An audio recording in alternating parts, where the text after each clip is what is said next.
William Arlotti pour le Fashion Post Festival de Cannes. C'est l'occasion de rencontrer Frédéric Fage et Estelle Roederer pour une pièce, Bérénice. Frédéric, vous êtes le metteur en scène. Estelle, vous incarnez Bérénice. Ma première question, comment est-ce que vous vous êtes rencontrés tous les deux ? Alors, on s'est rencontrés à une soirée chez des amis pour l'anniversaire d'une semaine entière. Oui, c'était une soirée qui a duré une semaine entière en fait. Et ça a été un vrai coup de cœur, artistique, psychologique, sentimental, humain, tout ça. Et très rapidement, j'ai voulu travailler avec Estelle. Moi, ma passion, c'est le théâtre, c'est ce que je maîtrise le mieux. Et donc on a cherché pendant toutes ces années un projet qui aurait pu nous rassembler, qui pourrait nous plaire à l'un et à l'autre. Alors j'ai d'abord pensé à du cabaret, bien sûr, puisque c'est quand même sa spécialité. Et après je me suis dit non. J'ai dit à Estelle, si tu veux vraiment sortir un jour du cabaret, si tu veux tenter autre chose, il faut taper beaucoup plus haut et beaucoup plus fort. Et c'est là que je lui ai dit, voilà, moi je te propose Bérénice de Racine, c'est un très grand classique français, c'est du très lourd, mais j'aime les défis, et je savais Estelle capable de remplir allègrement cette tâche. Et 2 mois après, je lui disais, voilà, c'est parti pour le Festival d'Avignon, on n'avait pas encore commencé les répétitions.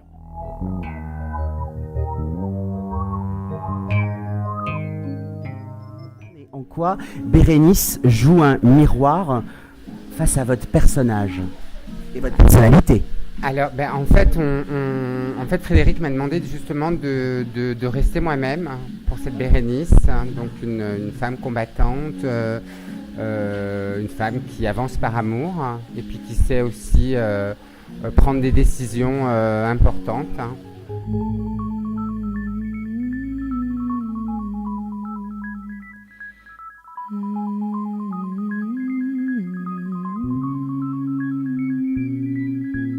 C'était un peu en fait le leitmotiv de Frédéric, c'était reste toi-même, sois toi-même, je veux que ma Bérénice ce soit toi. Donc on est quelque part, ce n'est pas un contre-rôle. Alors si, c'est un contre-rôle parce que comme c'est de la tragédie, tout est très intériorisé. Et donc il faut savoir que pour me centrer 5 minutes, c'est très compliqué. Donc forcément, il y a quand même eu du travail, mais enfin c'est du travail en même temps. Ça se fait tellement naturellement quand on est avec des gens qui vous laissent faire et qui voilà. Donc si ça a été quand même un contre-emploi au niveau de la tragédie. Après au niveau du personnage, non. Au niveau du personnage, c'est je suis Bérénice. Elle pourrait être moi.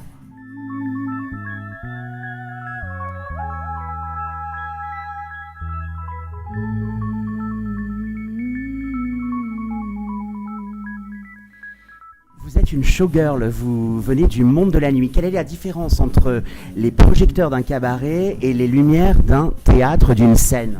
Alors, j'en parlais justement pendant les résidences. Le découlement est pas si différent finalement. Sauf que quand vous faites du théâtre, vous avez du texte à apprendre. Bon, vous en avez aussi en showgirl, mais c'est plutôt des playbacks. Donc et puis apprendre à. Mais c'est le même travail, j'ai envie de dire, les lumières, les déplacements dans l'espace, un texte éventuellement à apprendre. Voilà. Pour moi, c'est vraiment et je pense que c'est peut-être pour ça que ça a été pas facile, mais ça a été plus facile pour moi que pour quelqu'un d'autre qui n'aurait jamais fait de théâtre. Oui, c'est évident. Alors, comment s'est articulé justement le casting ? Parce que Estelle et Bérénice, qui jouent à ses côtés ? Alors, à ses côtés, il y aura Benjamin Lomas, qui est un très très grand comédien qui maîtrise à la perfection la tragédie. Et il y aura aussi Amandine Rousseau, qui est une comédienne que j'ai rencontrée sur un autre projet. Benjamin Lomas faisait partie aussi d'un de mes projets. Nous aurons aussi Pascal Parsa, qui est un homme absolument extraordinaire et un comédien absolument merveilleux. Et Hugo Miard, qui a fait partie aussi d'un de mes projets. Il faut savoir que ce sont les rencontres, pour moi en tout cas, qui font les projets et pas l'inverse. Et donc c'est une fois que j'ai eu tout ce petit monde autour de moi qu'on s'est dit qu'est-ce qu'on fait, et c'est en rencontrant enfin la dernière fois qu'on s'est vu avec Estelle l'été dernier, qu'on s'est dit bon allez hop on s'attaque à Bérénice. Mais j'avais déjà toute ma troupe de constituée.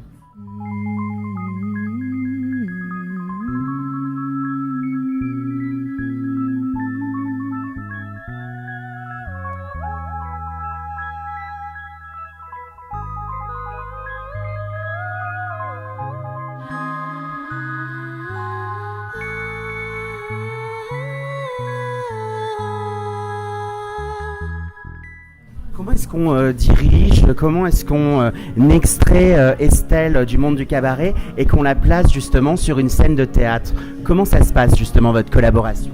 Le plus facilement du monde, il y a un programme qui se met en place, aussi bien pour les répétitions que pour les lectures, que pour l'apprentissage du texte.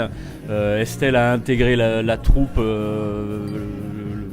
d'une façon extrêmement facile, elle s'est adaptée. Il a fallu effectivement recadrer un personnage qui n'avait pas l'habitude effectivement de rester longtemps planté sur scène en attendant que ça se passe, mais ça s'est fait très vite et très facilement, je dois dire. Et voilà, et puis à partir du moment où il y a un travail qui commence avec une troupe, si on est en confiance avec le metteur en scène, avec le producteur, ça suit. Moi, c'est la première fois que j'intègre une troupe de théâtre et apparemment, on a quand même beaucoup de chance, mais on se porte les uns les autres. On n'est pas là, personne n'est là pour prendre la place de personne, on sait qu'on a tous un rôle dans cette pièce. Et du coup, il n'y a aucune jalousie, aucune... on se porte tous, on s'aide tous à avancer. Moi, j'ai eu un petit clou de blues en Suisse. Tout le monde était là autour de moi. Et du coup, c'est vrai que quand vous vous levez le matin et que vous allez répéter dans ces conditions, on n'a pas la barre au ventre. On y va, quoi. On se dit, allez, on donne ce qu'on a. Bérénice le personnage, mais Bérénice la pièce avec cette idée d'identité et de pièce vivante. Les costumes, l'importance du costume justement, quand on se glisse dans son costume, à quel moment on arrive à prendre possession de son personnage? Comment ça se passe justement la création des costumes, la lecture? Alors, la création des costumes, c'est une partie extrêmement importante puisque, comme vous le dites, ça fait partie intégrante du personnage que le comédien va devoir incarner. Et j'ai envie de dire que le costume commence à la rigueur avant que le travail du comédien commence réellement, parce que ça va être une aide, ça va être un appui pour incarner justement le personnage. Et ce qui a été extraordinaire avec Estelle, c'est qu'elle a l'habitude justement de manier les tissus et de faire ses propres costumes. Donc elle a été d'une aide extraordinaire, elle a été d'un investissement fabuleux, très important pour moi, parce qu'elle a confectionné son costume, le costume de Bérénice, et selon ce que j'attendais de ma Bérénice, et ça a été absolument fabuleux. Puis elle a été aussi d'une aide pour les autres comédiens, puisqu'elle a confectionné le costume de Titus, et elle a porté son avis, un avis très très important et très professionnel sur tous les autres costumes, de façon à ce qu'on soit tous homogènes et qu'on raconte tous la même histoire. Dans l'idée de se coudre un costume, il y a l'idée de la seconde peau, cette enveloppe qui nous habite.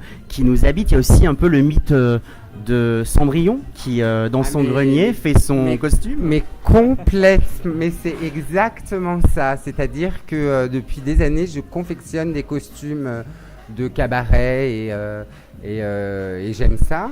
Et c'est vrai qu'à chaque fois, j'ai cette impression de me dire quand va arriver le bal? Quand est-ce que va arriver le bal? Et le bal, il est arrivé, ça y est. C'est beau. C'est un peu tous les soirs. C'est une très belle conclusion. Alors, on rappelle les dates. On va vous retrouver au Festival d'Avignon, c'est ça? Absolument. Festival Off d'Avignon du 6 au 28 juillet inclus. 14 et heures. à 14h au théâtre du Balcon. C'est un très grand et beau théâtre à Avignon. Et de cette programmation découlera une programmation parisienne, mais pour l'instant... Et peut-être internationale. J'étais ravi de vous rencontrer. Je vous dis succès, bonne vibration et vivre le théâtre, l'expression et les talents. Merci beaucoup.